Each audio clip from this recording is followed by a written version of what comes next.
लकड़ी कटने का किस्सा ना होता अगर कुल्हाड़ी के पीछे लकड़ी का हिस्सा ना होता। राधे राधे, मैं अमन दुबे एक छोटी सी कहानी के साथ। श्री राम जी ने जब रावण की नाभि में तीर मारा तो वह मृत्यु संज्ञा पर पड़ा हुआ था। तो राम ने अपने भाई लक्ष्मण जी को बुलाकर एक बात कही कि लक्ष्मण जी, आप जाइए और रावण से ज्ञान की बात ले लीजिए। बस अब कुछ ही क्षण पश्चात उसकी मृत्यु होने वाली है।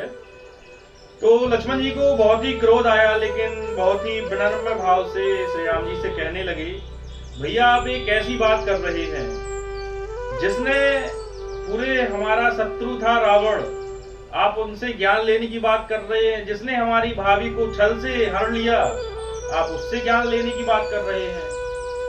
तो राम ने बोला, हाँ हाँ, वो जैसा भी था, लेकिन था तो पंडित ही ना। और था कैसा? एकदम ज्ञानी ब्राह्मण।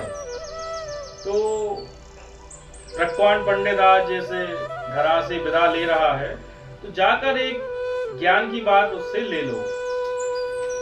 लक्ष्मण की इच्छा तो नहीं थी, लेकिन भैया का आदेश था, इसलिए लक्ष्मण जी जाने लगे और रावण जहां पर पड़ा हुआ था उसके निकट जाकर बोले कि भैया ने बोला है आप जो भी ज्ञान की बात देना चाहते हैं हमें जल्दी से दे दो। तो रावण ने थोड़ा ऐसे देखा और इस साइड मुंह फेर लिया। लक्ष्मण जी को वहीं क्रोध आ गया और लक्ष्मण जी वहां से फिर आए राम जी के पास और बोले, भैया मैंने बोला था कि वो अहंकारी है, अभी भी मरने के बाद भी उसका अहंकार नहीं गया है। तो राम जी ने बड़ी अच्छी बात कही कि लक्ष्मण भूल गए, गुरु जी से अगर शिक्षा लेनी हो तो चरणों के पास जाके खड़ा हुआ जाता है, और तुम सिर के पास खड़े हुए थे। एक बार और जाओ और बढ़िया विनम्र भाव से जाना। इस बार लक्ष्मण जाता है और बढ़िया चरणों के पास खड़ा होकर प्रणाम करता है और बोलता है, लंकापति रावण, भैया ने बोला है आपसे ज्ञान की बात लेने के लिए, तो आप जो भी ज्ञान की बात लेना चाहें हमें दे दीजिए। रावण ने थोड़ा सिर उठाया और देखा कि संस्कारी बन के आए हो। तो बोला, लक्ष्मण आज मैं तुम्हें बहुत ही अच्छी बात बताता हूं। तुम्हारे भैया की जीत क्यों हुई है तुम जानते हो? तो लक्ष्मण भी बड़े अभिमान से बोले कि हाँ हाँ, वह बलशाली है, पराक्रमी है और तीनों लोगों के विजेता है, इसलिए उनकी जीत हुई। तो रावण ने बोला, हाँ यह तो सही बात है, लेकिन तुम्हारे भैया की जीत इसलिए हुई क्योंकि तुम उनके साथ में खड़े हुए थे।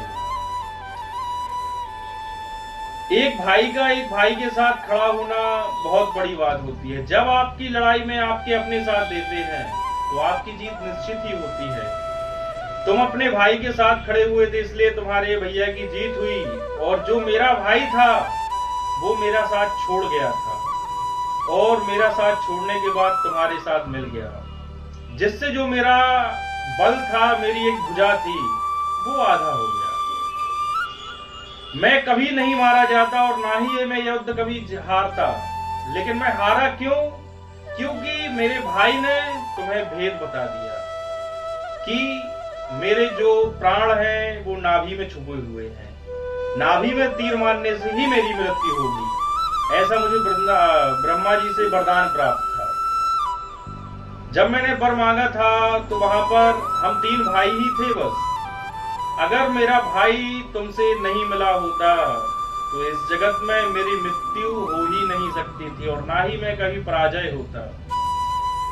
तो इस सीख से एक ही बात मिलती है कि अपने जहां साथ होते हैं ना, वहां हर मुश्किल आसान हो जाती है, हर जीत हर युद्ध विजय की ओर जाता है। और जब अपने ही अपने खिलाफ हो जाते हैं तो आप जीत कर भी हार जाते हैं। इसलिए हमेशा अपनों के साथ रहिए, अपनों के साथ उठना बैठना कीजिए, घूमने जाइए। वो बात अलग है कि अपने कभी साथ हो नहीं पाते हैं, लेकिन इतना मुश्किल भी नहीं होता है कि अपने साथ आप किसी को कर ना सको। अपनों को बांधना बस एक मुट्ठी बांधने के जैसा है। इसलिए हमेशा अपनों के साथ रहिए।